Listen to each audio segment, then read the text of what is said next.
राजधानी रांची स्थित प्रदेश राष्ट्रीय जनता दल कार्यालय में आरजेडी चुनाव अभियान समिति की ओर से एक प्रेस वार्ता आयोजित की गई एवं राष्ट्रीय जनता दल के स्टार प्रचारकों का सूची भी जारी किया गया। इस संवाददाता सम्मेलन के माध्यम से राष्ट्रीय जनता दल चुनाव अभियान समिति के संयोजक ने बताया कि इंडिया गठबंधन की जीत को सुनिश्चित करने के लिए हमारी पार्टी की ओर से चुनाव अभियान समिति का गठन किया गया है। हमारा उद्देश्य है कि हमारे समर्थित लोकसभा के उम्मीदवार जो चुनाव लड़ रहे हैं उनसे समन्वय स्थापित कर उनका चुनाव में सहयोग करना है। झारखंड में राष्ट्रीय जनता दल और सामाजिक न्याय का पूरे प्रांत में हो हमारे अध्यक्ष श्री लालू प्रसाद जी, श्री तेजस्वी प्रसाद यादव जी, इनका काफी बड़ा जनाधार है। राष्ट्रीय जनता दल की यह इच्छा है कि हम 14 लोकसभा की सीटों पर पूरी तरह से हमारे कार्यकर्ता इसमें सहयोग करें ताकि हम इंडिया गठबंधन के जो प्रत्याशी हैं वो विजयी प्राप्त करें। राज्य अभियान समिति का अध्यक्ष मुझको बनाया गया। आज हम है ये पूरे राज्य स्तरीय स्तर पर हमने एक चुनाव अभियान समिति बनाई है और ये चुनाव अभियान समिति पूरे लोकसभा क्षेत्रों में जो चुनाव लड़ रहे हैं, जिन पार्टियों को लोग लड़ रहे हैं, उनसे समन्वय स्थापित करके हम इसमें सहयोग करें। आज ये प्रांतीय स्तर का अभियान समिति की घोषणा की गई है। कल से परसों तक लोकसभावार हम जो है सो अलग अलग क्षेत्रों के लिए भी चुनाव अभियान समिति की घोषणा करेंगे। इस चुनाव अभियान समिति का उद्देश्य जैसा कि मैंने बताया कि पूरे लोकसभा में हमको अन्य जो हमारे सहयोगी दल हैं उनसे समन्वय स्थापित करके हमको इसमें सहयोग करना है। दूसरी बात ये कहनी है कि हमारे प्रधानमंत्री जी अब एकदम निम्न स्तरीय भाषण पर उतर आए हैं। प्रथम चरण का जो चुनाव हुआ इस देश में, यह आसार है कि भारतीय जनता पार्टी इसमें पीछे।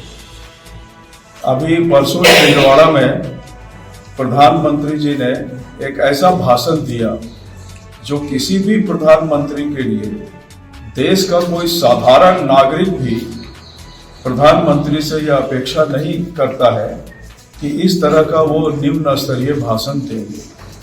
उन्होंने यह कहा कि हिंदू महिलाओं का मंगलसूत्र छीनकर वो मुस्लिम महिलाओं का जो ज्यादा बच्चे पैदा करती हैं उनके बीच में बांट दिया जाएगा।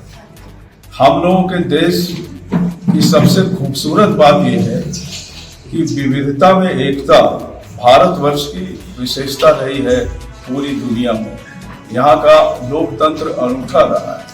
3000 भाषाएं हैं, अनेकों धर्म के लोग रहते हैं, एक धर्म के अंदर बहुत तरह के पंथ हैं, तो इसमें अलग अलग तरह के लोग अलग अलग तरह से रहते हैं, अलग अलग तरह से भाषा बोलते हैं, अलग अलग तरह से जीवन अपना जीते हैं। अपनी उनकी भाषा है 3000 जैसा मैंने कहा। लेकिन प्रधानमंत्री जी अब इसको पूरी तरह से बिगाड़ने में तुले हुए हैं। यदि चिंगारी कोई भड़कता है, कहीं आग लगती है तो पानी उसे बुझाता है, लेकिन यदि पानी आग लगाने लगे, यदि प्रधानमंत्री ही अलगाव और बिलगाव की बात करने लगे तो इस देश का कौन रक्षक होगा। इसलिए हमारा ये अत्यंत विशिष्ट चुनाव है। हम राष्ट्रीय जनता दल के कार्यकर्ताओं से और आम नागरिकों से ये कहते हैं कि जो देश को तोड़ने वाली नफरत की शक्तियां हैं उसके खिलाफ जम करके और मजबूती से मुकाबला किया जाए, ताकि जो बाबा साहब भीमराव अंबेडकर ने संविधान बनाया और संविधान बनाते वक्त बाबा साहब भीमराव अंबेडकर ने यह कहा था कि जो जन्मना ऊंच नीच है उसका निवारण जब तक नहीं होगा, आरक्षण नहीं मिलेगा, नीचे के लोगों को ऊपर नहीं उठाया जाएगा, तो ये देश आगे नहीं बढ़ेगा, मुख्य धारा में नहीं आएगा, विकास फलीभूत नहीं होगा। तो ये जो अभी ढिंढोरा विकास का पीटा जा रहा है प्रधानमंत्री के द्वारा, हम उनसे यह पूछना चाहते हैं कि जब देश तरक्की कर रहा है तो मानव विकास सूचकांक में ह्यूमन ग्रोथ इंडेक्स में भारतवर्ष का स्थान 143वां है। इसी तरह से जो आर्थिक नीतियां प्रधानमंत्री मोदी जी भाजपा हम इसलिए नहीं कर रहे हैं कि अब सारी चीजें केंद्रित हो गई हैं मोदी जी की गारंटी पर।